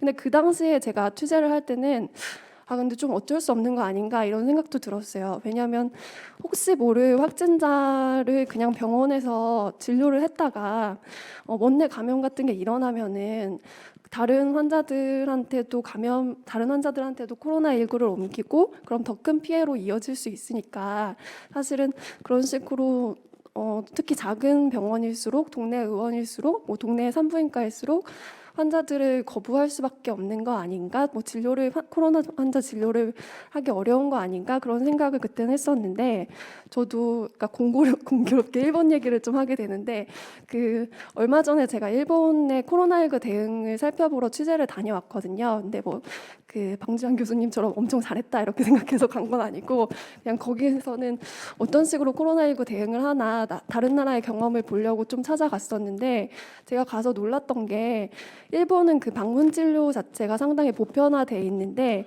그럼 방문 진료를 할 때 자기들이 정기적으로 가는 사람들 중에서 코로나19에 걸린 사람들도 있을 거 아니에요. 그럼 그런 사람들 어떻게 하냐면은 그냥 방호복 입고 가서 본대요. 그리고 발열 환자는 일단 코로나 의심 환자로 분류가 되잖아요. 특히 일본은 이제 PCR 진단 검사 같은 거를 더 못하니까 그 바로바로 발열 환자들이 코로나 걸렸는지 안 걸렸는지 이걸 알아내기가 어려서 좀 시간이 더 오래 걸리는데 그럼 그런 코로나 의심 열이 나서 코로나로 의심되는 환자들도 그냥 방호복을 입고 가서 본다는 거예요. 근데 그런 방문 진료들을 뭐 아주 큰 병원에서도 하지만 대체로 방문 진료를 나가는 곳은 우리가 동네 의원이라고 하는 동네에 있는 1차 의료기관들이거든요. 그걸 보면서 저는 좀 되게 충격적이었던 게 물론 거기는 그 사람 집에 가서 보니까 그 내원에서 오는 환자들이 원내 감염을 일으키는 그런 걱정이랑은 좀 다르지만 어쨌든 한국에서는 그 코로나19 대응이나 코로나 환자 진료라는 게 1차 의료기관들은 자기들의 일이 아니라고 생각하는 것을 넘어서 사실은 코로나19 환자나 의심 환자는 거의 기피 대상이었잖아요. 근데 이게 어쨌든 1차 의료기관에 있는 의료진들도 코로나19 대응에 동참할 수 있는 거구나라는 생각이 들었고 그리고 제가 방문했던 그 도쿄도에 있는 한 인구 7만 명 되는 지역이었는데 거기에서는 이제 작은 동네 의원들이 한 9곳 정도가 연합을 해서 자택 교양자 지원 사업이라고 해서 우리로 치면은 뭐 병상 배정하고 그다음에 그 코로나19 걸린 사람들 중증도 판단하고 그다음에 그 재택 치료하는 사람들 모니터링하고 이런 거를 보건소가 너무 과부하에 걸려 있으니까 우리가 일을 십시일반 나눠서 하자라는 취지에서 그 동네 의원들이 자발적으로 나서서 한 거예요. 근데 그거는 사실은 정부가 그런 역할을 해주는 게 부재해서 그거를 지역에 있는 의료기관들이 할 수밖에 없었다는 뭐 어쨌든 그쪽에서도 그런 배경이 있지만 저는 그걸 보면서 좀 놀랍고 약간 뭉클하기도 하더라고요. 그러니까 이게 이렇게 다 같이 동참할 수 있는 일이었구나. 근데 그러니까 한국에서 이제 개원이들이 그런 식으로 역할을 못 하시는 거는 저는 뭐 사명감이 부족해서라기보다는 우리가 지금까지 2년 넘게 해왔던 코로나19 대응이라는 게 좀 그런 식으로 개원이들을 유도를 했던 게 있는 것 같아요. 그러니까 코로나19라는 거는 아주 특수한 감염병이고 이 특수한 감염병이라는 거는 특수한 시설이 있는 그런 의료기관에서 볼 수 있거나 아니면 이렇게 굳은 일을 도맡아 하는 공공병원에서만 보는 거야 라는 그런 인식이 너무 확고해지니까 이게 환자를 보는 데 있어서 그러니까 그 진료체계 코로나19 진료체계에 있어서 확장성이라는 게 극히 제한이 되고 오미크론처럼 막 확진자가 막 터져 나올 때는 진짜 어떻게 손을 쓸 수가 없는 상황이 되는 거죠. 그래서 근데 이게 뭐 메르스나 아니면은 에볼라나 이런 고위험성 그 전염병이었다면은 그런 식으로 아주 특수시설에 몰아놓는 것들이 맞는 방식이었겠지만 우리가 어느 순간에 이것은 팬데믹이고 삶의 일부 요소가 될 수밖에 없다라는 것을 깨달았다면 그때부터 어쨌든 우리가 가지고 있는 기존의 진료 체계에서 어떻게 다 같이 동참을 해서 이 감염병 진료를 의료 대응을 해나갈지에 대해서 정부에서 좀 미리 준비가 있었어야 된다고 생각을 하는데 그게 되게 부족했고 그 부분을 저희가 그 한국의 코로나19 대응을 돌아볼 때 좀 재고해 봐야 된다고 생각하고 그리고 지금도 사실은 되게 혼란스러운 상황이라고 생각하거든요.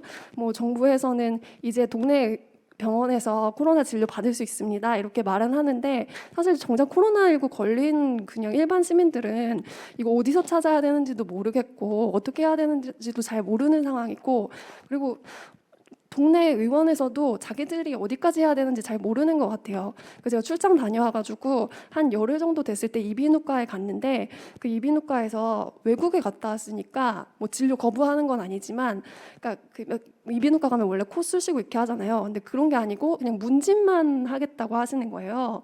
근데 뭐 조심하는 거는 좋은데 언제까지 이렇게 할 건가? 그래서 저희가 지금 얘기하는 것처럼 코로나19 재유행이 온다면은 저는 뭐 병상 몇 개 준비했다 이런 얘기들 하는 것 그런 얘기들 계속 반복하는 것보다도 그 좀 일상생활에서 마주하는 어떤 의료 그런 환경에서 혼란들을 어떻게 줄이고 그걸 정비할 것인가 그래야지 우리가 또 막 너무 부산스럽거나 뭐 그렇지 않고 유행을 잘 넘길 수 있지 않을까 진짜 엔데믹으로 이걸 받아들일 수 있지 않을까 그렇게 생각합니다. 예, 우리 김현희 기자님은 현장에서 또 취재하면서 받았던 생각들을 정리해서 말씀해 주셨습니다. 자, 이어서 우리 김현재 국립중앙의료원 감염병원 운영센터장께서 이 토론을 해주시기를 바랍니다. 아마 코로나19 환자 열심히 보시느라고 많이 힘들으셨을 겁니다. 예, 말씀 부탁드립니다. 네, 감사합니다. 교수님께서 말씀해 주신 대로 저는 그 현장에서 좀 느꼈던 얘기들을 몇 가지 말씀을 추가로 드리려고 합니다. 아까 김은 교수님께서나 방지원 교수님께서 대부분 말씀을 해주셔서 저는 디테일한 부분을 조금 말씀을 드리려고 하는데 이 원인 부분에 있어서 아시겠지만 이제 오미크론 유행 당시에는 이제 전파력이 높고 그다음에 중증도는 상대적으로 낮은 특성이 있었습니다. 그래서 아까 보여주신 대로 이제 사망률이 증가한 그런 상황이었죠. 그래서 실제로 환자들도 과거에는 코로나가 걸리면 이제 폐렴이 진행해서 사망하는 경우가 많았는데 오미크론 유행 당시에는 다리가 부러져서 응급실에 왔는데 코로나 양성이 나와서 격리병실에 입원을 한다거나 아니면은 기저의 신부전이 악화가 돼서 왔는데 코로나 양성이 돼서 입원을 하다가 신부전이 악화돼서 사망을 하거나 이런 경우가 이제 대부분이었습니다. 현장에서 느끼기에는. 그래서 아까 그 초과 사망의 그 구성 요소 중에 그 사인 대체라고 하는 요소들이 굉장히 많이 포함이 될 것으로 저는 생각을 하는데요. 특히나 이제 그 문제라기보다는 약간 좀 통계에 있어서 애매한 부분이 있었던 게 집계를 코로나 환자 사망자 집계를 할 때 현재 시스템이 어떻게 되어 있냐면은 격리 중에 환자가 사망을 하면은 무조건 이제 코로나 사망자로 분류가 되는데 격리 해제 이후 7일 이후에 사망을 하면은 의사의 소견에 따라서 코로나 사망 혹은 코로나 아닌 일반 사망으로 분류가 됩니다. 그래서 의사 현장에서 이제 주치의들이 판단을 할 때 코로나 사망으로 넣는 경우가 많기는 하지만 이제 시일이 지난 경우가 굉장히 많거든요. 환자가 장기 입원하는 경우도 있고 하다 보면은 사망 원인에 코로나를 넣지 않는 경우도 굉장히 많습니다. 그래서 우리가 초과 사망의 구성 요소 중에 제가 생각할 때는 이제 코로나 사망자가 상당 부분 오미크론 때는 많이 포함이 되는 것으로 생각이 됩니다. 근데 이제 제가 관심이 있는 것은 사실 코로나에 의한 사망은 그게 직접적인 영향이든 간접적인 영향이든 아니면 전혀 관련 없는 사망이든 간에 코로나 자체에 의한 사망자는 우리가 어떤 크게 변화를 줄 수 없다고 생각하고 그게 나라별로 큰 차이가 있을 거라고 생각하지는 않습니다. 다만 문제가 되는 거는 코로나로 인해서 발생하는 아까 말씀해 주신 환경의 변화라든지 의료 시스템의 과부하로 발생하는 비코로나 사망자의 수를 어떻게 줄일 수 있을 건가 그런 문제에 저는 좀 초점을 맞추고 싶은데요. 아까 김인 교수님께서 말씀을 해주셨지만 이 취약계층에 대한 문제는 제가 실제로 국립중앙의료원에서 근무하면서 굉장히 많은 영향을 실제로 느꼈던 그런 부분입니다. 모든 재난에 있어서는 취약계층이 가장 먼저 피해를 본다고 생각하는데요. 제가 주로 진료하는 HIV 환자 자체도 저희 병원이 문을 닫을 때 약도 못하는 그런 상황들이 생기면서 많은 문제가 생겼습니다. 이거는 다른 공공병원이 전담병원으로 병상을 거의 대부분의 병상을 활용을 이제 하면서 문제가 생겼던 그런 부분인데요. 이런 재난이 특히나 이런 감염병 재난이 발생을 하면은 취약계층이 가장 먼저 피해를 본다는 것은 모두 다 공감하실 걸로 생각을 됩니다. 일부에서는 중환자실이 차출이 되면서 중환자가 제대로 치료를 못 받았다. 이래서 이제 사망자가 초과 사망이 증가한 거다 이런 얘기들도 제가 들었는데 병원에서 근무하시는 분들은 대부분 알겠지만 중환자실이 부족해서 사망자가 이렇게 크게 늘어나거나 그러진 않습니다. 왜냐하면은 중환자실은 우선순위에 따라서 입시를 하고 퇴실을 합니다. 해서 만약에 중환자가 많이 늘어날 경우에는 가장 위험한 환자부터 입시를 하게 되고 호전되는 환자나 중환자 입실 대상이 되지 않는 사람들을 빨리 빼거나 그럼에도 중환자실이 부족하면은 준중환자실의 개념을 일반 병실에 구축을 해서 충분히 치료가 가능합니다. 하기 때문에 중환자실이 부족해서 초과 사망, 폐렴으로 인한 다른 질환으로 인한 사망자가 늘었다고 하는 것은 병원에서 근무하는 사람들이라면 잘 이해하기가 어려운 부분이죠. 오히려 아까 말씀해 주신 대로 다른 나라처럼 수술을 줄이거나 해서 중환자실 사용을 좀 줄이거나 이런 부분이 저는 오히려 없었다고 생각됩니다. 병실이 부족해서 환자를 입시를 안 한 게 아니고 불필요한 수술을 줄이면 수익이 감소하기 때문에 중환자실의 그런 사용을 줄일 수 없었던 부분은 분명히 있었다고 저는 생각을 하고요.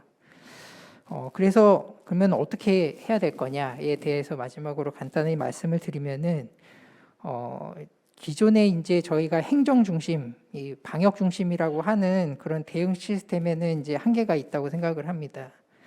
그래서 의료기관이 중심이 돼서 이제 컨트롤 타워 역할을 해야 되고, 이제 앞으로 뭐 다른 변이라든지 아니면 다른 감염병 재난이 발생했을 때 질환의 특성이나 중증도를 고려해서 이런 병상 자원을 합리적으로 배분을 할 수 있는 시스템이 의료기관이나 현장의 그런 현장이 중심이 된 대응이 돼야 된다고 생각을 하고요. 그를 통해서 이제 뭐 필수 의료, 취약계층 의료, 그다음에 의료 안전망 확보 이런 부분들이 의료기관 중심으로 이루어져야 된다고 생각합니다. 제가 지금 근무하고 있는 중앙감염병병원 운영센터에서는 지금 그래서 중앙감염병병원과 권역감염병병원 그리고 지역에 있는 감염병 대응 의료기관들을 연계하려는 작업들을 하고 있는데요. 이 지역 내에서도 이런 협력 체계, 병상 자원에 대한 합리적인 배분을 위한 협력 체계를 만들어서 이런 필수 의료나 취약계층들이 이런 필수 의료로부터 배제되지 않도록 하는 그런 작업들이 필요해야 된다고 생각합니다. 이상입니다. 예, 감사합니다. 현장에서 진료하면서 느꼈던 부분 말씀해 주셨고요. 특히 의료기관의 현장의 목소리를 들으는 그런 정책이 만들어져야지 되겠다 이런 말씀을 해주셨습니다. 원장님이 이제 마지막 토론 해주실 텐데요. 원장님 들어가시기 전에 유튜브 시청자 의견으로 해서 하나가 들어와서 말씀드리고 원장님 말씀을 듣도록 하겠습니다. 전염병으로 인한 그 아웃브레이크가 있을 때 이 민간병원이라든지 이런 데서 보존을 해주는 그런 시스템이 만들어져야지 되겠다 이런 얘기도 있었고요. 그 독자 생존해야지 되는 사립 민간병원에 대한 접근 여기에서 이제는 실제 필요한 또 소요되는 그러한 예산을 어떻게 확보할 것이냐. 민간에서는 이분 말씀으로에 의하면은 실제 필요한 사용된 그러한 비용이 적절하게 보존되지 못하고 있다 이런 말씀을 해주셨습니다. 네, 맞죠? 예, 좋습니다. 그냥 참고로 하시고요. 주로 오늘은 공공의료 쪽에서도 이제 말씀을 해주실 거로 기대합니다. 우리 주영수 원장님은 아까 시작할 때 이미 인사 말씀하시면서 그 소개가 됐기 때문에 바로 토론을 부탁하도록 하겠습니다. 예, 오늘 발표 말씀 잘 들었고요. 김명희 센터장님께서 분석해 주신 자료들을 보면 조금 더 구체적인 그 초과 사망에 대한 그 이해, 감을 잡는 데 도움이 좀 많이 되는 것 같습니다. 특히 방금 김현재 센터장도 말씀하셨듯이 최근에 벌어진 특히 이제 2022년 올해 7월까지의 사망자 중에서 설명이 안 된다고 하는 한 11,000명에서 14,000명 정도의 규모의 초과 사망. 예. 근데 그 이전에 이제 코로나로 인한 사망 안에는 사실은 오히려 대체 사인이라고 하는 아까 얘기했듯이 그 하베스팅 이펙트라고 다른 기저질환 때문에 사망하신 분들이 아마도 코로나 사망으로도 많이 포함되지 않았을까 싶어서 그래서 설명 안 되는 사망이 진짜 초과 사망의 올해 초과 사망의 수준이 아닐까 저는 이제 자료를 보면서 그런 생각이 좀 들었습니다. 그분들의 초과 사망이 발생했던 그 사망의 수준이나 이 문제는 아까 김윤 교수님 말씀처럼 올해만의 문제는 아니었다고 저도 생각을 하는 게 2020년부터 실제로 의료 이용이나 이런 면에서는 아마 취약한 계층의 분들이 상당한 제약을 받았던 건 분명한 사실이었고요. 예를 들어서 홈리스 분들, 예를 들어 지금 국립중앙의료원이 그동안 다른 병원들에 비해 훨씬 많은 어떤 의료 서비스를 제공해 줬던 취약한 우리 사회의 가장 어려운 분들의 입원들도 상당히 많이 줄었던 건 명확한 사실이었고요. 그리고 병원이 상당 부분 특히 공공병원이 소개가 되면서 반 이상 혹은 뭐 전체가 소개가 되는 일이 워낙 흔히 발생했고 그러면서 실제로 공공병원을 이용했던 우리 사회 가장 경계선에 있는 분들 상당수는 뭐 저희가 2년 반 동안 얼굴을 못 뵌 분들이 굉장히 많았다. 이건 공통된 이야기들입니다. 그러니까 결국은 그게 그런 현상이 사실은 초과 사망의 내용 중에 상당 부분을 좀 설명할 수 있는 거 아닌가. 일단은 현장에서는 그런 감들이 좀 강하게 있다. 이런 말씀을 좀 먼저 드리고요. 이제 그런 배경일 수밖에 없는 게 우리나라 공공의료기관이 너무 적습니다. 그리고 필수 의료를 제공해 주는 의무와 어떻게 보면 책임이 있다고 하는 공공기관들이 실제 우리나라 의료기관 병원급의 의료기관들의 경우는 정확하게는 한 5.4% 저희 통계로 보면 병상 수로는 한 9.7%밖에 안 되는 아주 취약한 상황이었기 때문에 실제로 거기에서 내몰리는 분들은 다른 데서 사실은 도움을 받기 굉장히 어려운 상황이었다. 그런 정도로 아주 한정된 자원밖에는 없었다는 게 이제 큰 이유였다고 저는 생각을 하고 있습니다. 그리고 게다가 뭐 아까 말씀 잠깐 드렸지만 코로나 상황들을 전체적으로 보면 코로나 환자 확보 병상은 공공병원이 민간병원의 한 2배 이상을 저희가 제공했던 한 2년간의 경험을 보면 물론 이제 올해 들어서 올해 오미크론과 관련해서는 이제 좀 그 갭이 좀 줄긴 했습니다만 그 이전에 한 2년간은 공공병원이 훨씬 많은 병상을 제공하면서 실제로는 아까 콜라테럴 데미지들은 상당히 있었을 거라고 생각을 하고 있습니다. 참고로 지방의료원 등을 포함한 감염병 전담병원의 경우는 수술 건수가 한 44% 정도 감소하는, 특히 외과계는 그런 면에서 굉장히 큰 타격을 입었던 것도 사실이고, 그 과정에서 우리가 대표적으로 얘기하는 필수 진료과, 뭐 내외 산소, 그다음에 응급, 뭐 신경외과 이런 이제 필수 진료과 개설 비율이 그 이전에 2019년도 대비해서 한 5% 정도 개설되지 않아서, 다시 말씀드리면 폐과가 됐던 그런 것들도 확인이 되고 있고, 그래서 그런 필수적인 의료 서비스 제공에 상당한 어려움이 있었다는 게 이제 지난 2년여의 코로나 대응 과정에서 확인된 바가 있습니다. 그런 과정에서 이제 공공병원들은 게다가 원래 흔히는 이제 아슬아슬하게 경영을 유지하는 병원들 2019년도에는 생각보다 이제 그런 정도로 조금 상승하는 경향이 있다가 2020년, 21년에 비해 넘어오면서는 이제는 뭐 의료 손실이 당연히 지금 2022년 현재의 경우는 의료 손실이 훨씬 더 커지는 쪽으로, 물론 2020, 21년에는 손실보상이라고 하는 정부로부터 코로나 대응을 위해 병상을 내놨을 때 받는 지원금으로 사실은 그 적자나 이런 것들이 커버가 된 부분이 있긴 하였으나, 제가 이 토론회 바로 전에 말씀드렸지만 일종의 마약과 같은 효과들이었어요. 그 비용 때문에 사실은 이제 그 병원으로서의 기능이 사실 망가지는 것을 스스로 모르고 어찌 보면 감수하고 어찌 보면은 그동안 적자였는데 적자는 아니어서 다행이다, 급여를 줄 수 있어서 다행이다, 이런 원장님들 꽤 계셨거든요.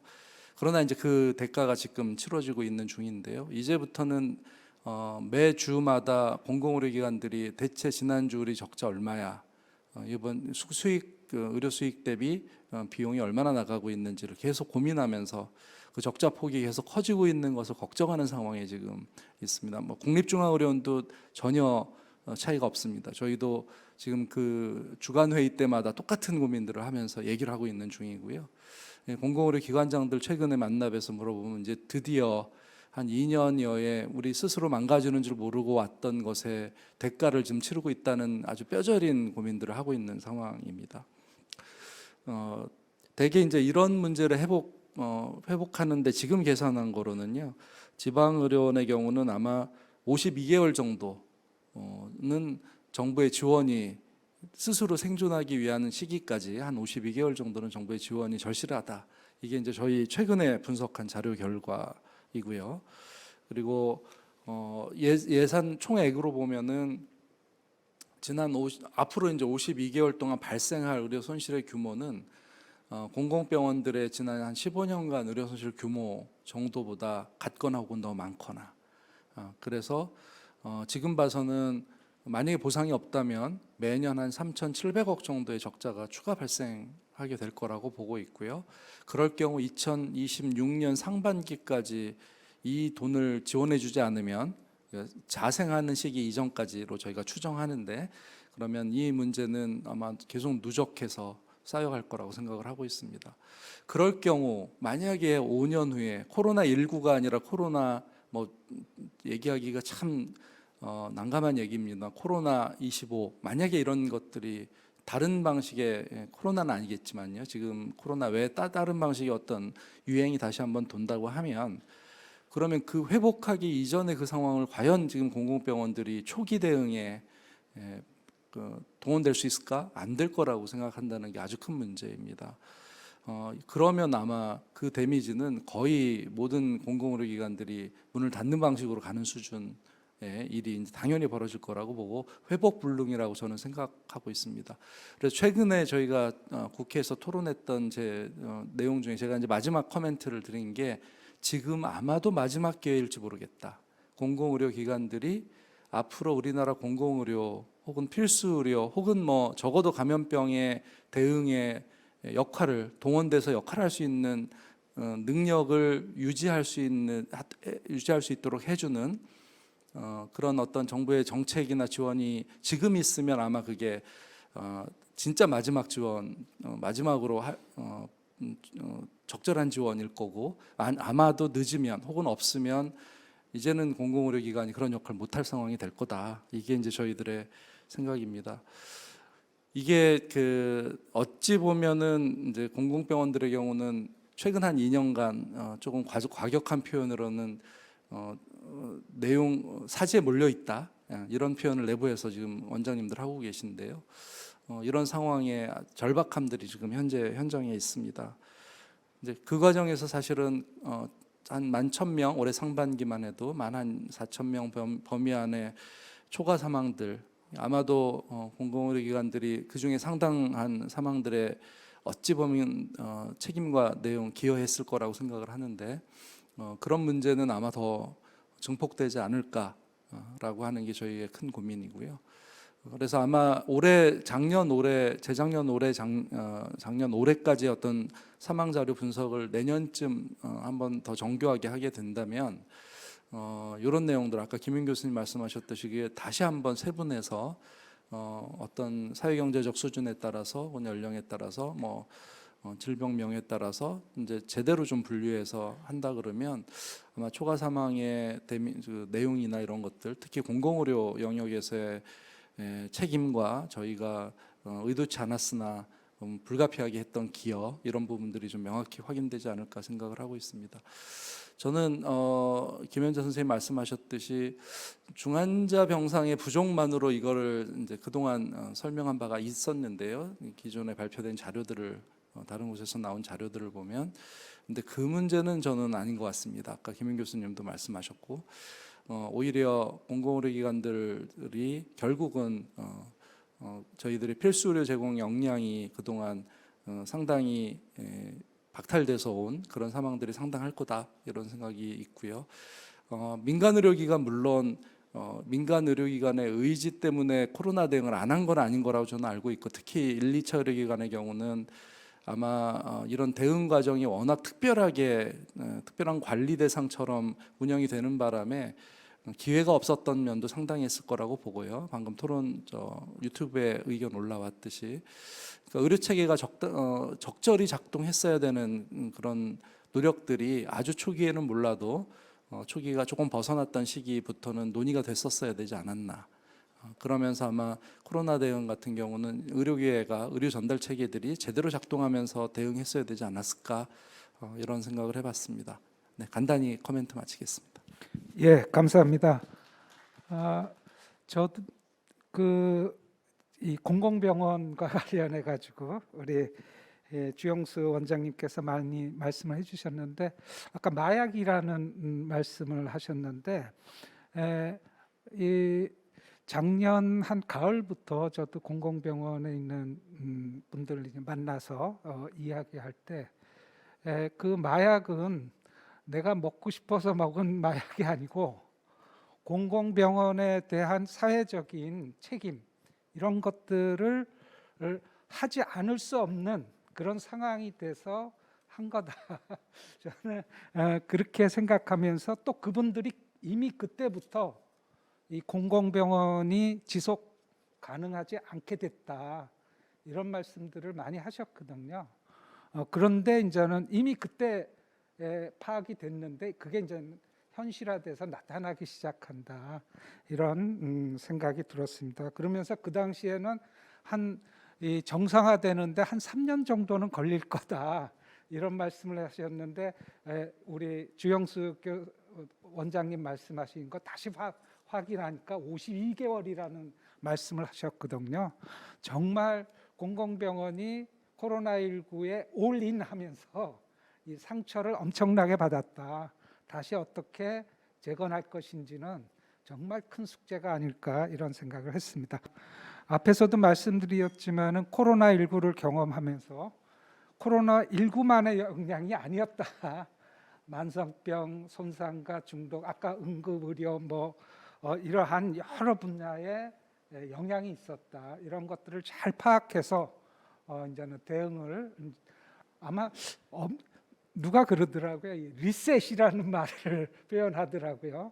이 코로나19를 겪으면서 앞으로 새로운 보건, 의료, 그 다음에 또 사람들의 생활 이런 것까지 다 포함해서 뭔가 충분히 평가하고 우리가 했던 것들에 대해서 아까 말씀하셨든지 잘한 거, 잘못한 거, 부족한 거 이런 것들 또 장애 요인이 무엇이었는지 이런 것들을 잘 파악해야지 될 것 같습니다. 그리고 한 가지 더 감염병 쪽에서는 지금 우리 코로나19만 얘기하고 있는데 이미 기존에 지금 우리 만연하고 있는 감염병들이 있거든요. 그런 것들에 대한 영향 무엇이었고 그걸 다시 리컨스트럭션 하려면 어떻게 해야 되는지 이런 것들 생각이고요. 올해만 해도 앞에서 얘기했지 세계보건기구에서도 얘기하고 있지만은 원숭이 두창이라든지 원인 불명의 어린이 급성 이 간염이라든지 이런 것들이 계속 나타나고 있거든요. 그런 것들에 대해서도 우리가 선제적으로 대응해야지 그런 것들을 갖다가 크게 커지기 전에 이제는 막을 수 있는 거거든요. 그래서 그런 것들 또 미래에 아까 2025년도에 코로나 25라고 했는데 어쩌면 그 이전에 또 다른 종류의 다양한 감염병이 우리들 위협할 것이다. 그런 것들을 생각하면서 감염병 분야에도 어떻게 대응하려는지 생각을 하면은 좋을 것 같습니다. 그리고 아까 맨 마지막에 이제는 원장님은 우리 공공병원에 대한 그 애정, 그리고 또 당연히 그러셔야지 되죠. 그래서 아마 코로나19 대응 처음 할 때 공공병원들은 직접 원장님이 얘기하신 겁니다. 민간 의료기관들이 못하더라도 초기에 당연히 위기 상황에서 해야 되는 거 아니냐. 그러면서 3가지 단어를 말씀해 주셨거든요. 모범적이어야지 된다. 선도적이어야지 된다. 그런 것들을 빨리 표준을 만들어서 공유해서 다 같이 갈 수 있는 길로 가야지 된다. 이런 말씀을 해 주셨거든요. 아마 그거는 우리 사회에서 정말 있어야지 되는 그러한 중요한 그 역할인데 지금 현재 그 존폐의 위기 완전히 그런 위기인 것 같습니다. 우리 원장님 40 몇 개죠? 41개 공공병원 원장님들 같이 해서 회복하고 복구하기 위해서 어쩌면은 TFT 같은 거를 만들어 가지고 힘을 만들어야지 될 것 같습니다. 그래서 공동의 목소리를 내고 그래서 공공이 공공성을 갖다 어떻게 강화할 것인지 그 중심에 우리 NMC가 있어야 되지 않을까 이런 생각을 합니다. 오늘 어려운 가운데에서도 우리 김명희 센터장님 많이 어렵습니다. 개인적으로도 그런데도 이렇게 분석을 갖다가 잘 해주셨는데 저는 어쩌면은 아까 말씀드린 것처럼 우리 영양은 초과 사망은 빙산의 일각입니다. 그렇지만은 사회적인 영향력은 상당히 클 거라고 생각해요. 그래서 저는 힘들지만 신속하게 분석해가지고 발표를 해야지 됩니다. 우리만 알아서는 안 되고요. 이 정부에 있는 사람이라든지, 그렇죠?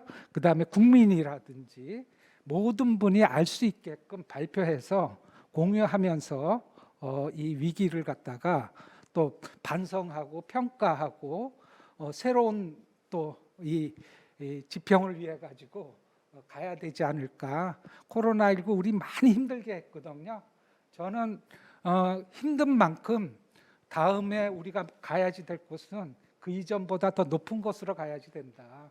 이러한 우리 뭐라 그럴까요? 목표를 가지고 같이 나아갔으면 좋겠습니다. 이것으로 우리 토론회의 토론까지 마치도록 하겠습니다. 감사합니다.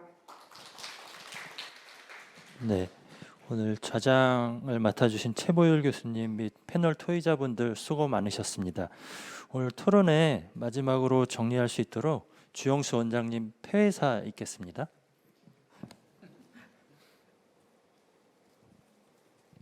네, 어쩌다 보니까 또 그냥 오늘 사실 저희가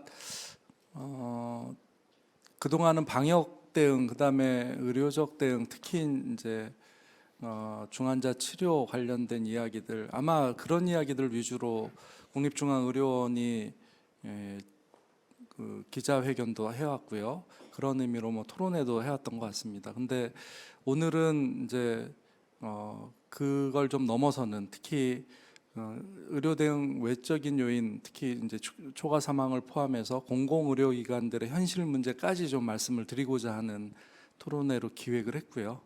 왜냐하면 이제 진짜 회복을 위한 준비를 서두르지 않으면 국가의 공공의료 기관이 흔들리는 문제, 그리고 다음번 대응은 도저히 감당이 안 될 거라는 위기의식, 그런 상황이 지금 현재 벌어지고 있어서, 그래서 오늘은 급히 토론회를 좀 만들었고요. 오늘 발표자 토론자분들께 이제 그런 말씀의 기획 말씀들을 드리고 토론회가 진행이 됐습니다. 그리고 오늘 말씀드린 이야기가 저는 이제 조금 정리가 더 돼서 어딘가에 근거로 좀 남아서 정부의 정책 수립 과정이나 향후에 다른 연구자들의 연구에 좀 도움이 됐으면 좋겠다 이런 생각을 하고 있고요. 그래서 오늘 아마 자료들 잘 좀 정리가 돼서 차후에 공개됐으면 좋겠다 이런 생각이 듭니다. 어려운 자리 만들어 주시고 운영해 주신 우리 최보율 교수님께 다시 한번 감사 말씀드리고, 김명희 센터장님, 제가 원장으로서 앞으로 열심히 챙겨서 아까 말씀하신 것 좀 일 잘하실 수 있도록 도와드리도록 하겠습니다. 그리고 김인 교수님과 방재환 교수님, 김현희 기자님 어려운 시간 내주셔서 감사드리고, 다음번에도 또 다른 주제로 한번 추가로 더 계속 반복해서 우리가 중요한 사회적인 문제 제기를 공공기관의 대표기관으로서 한번 제기해 볼까 생각을 합니다. 다음에도 많은 관심 부탁드리면서 오늘 토론에 참여해 주셔서 감사드리면서 마치도록 하겠습니다. 감사합니다. 네, 감사합니다. 오늘 토론회 여기서 모두 마치도록 하겠습니다. 참석해 주신 분들 모두 감사드립니다. 네.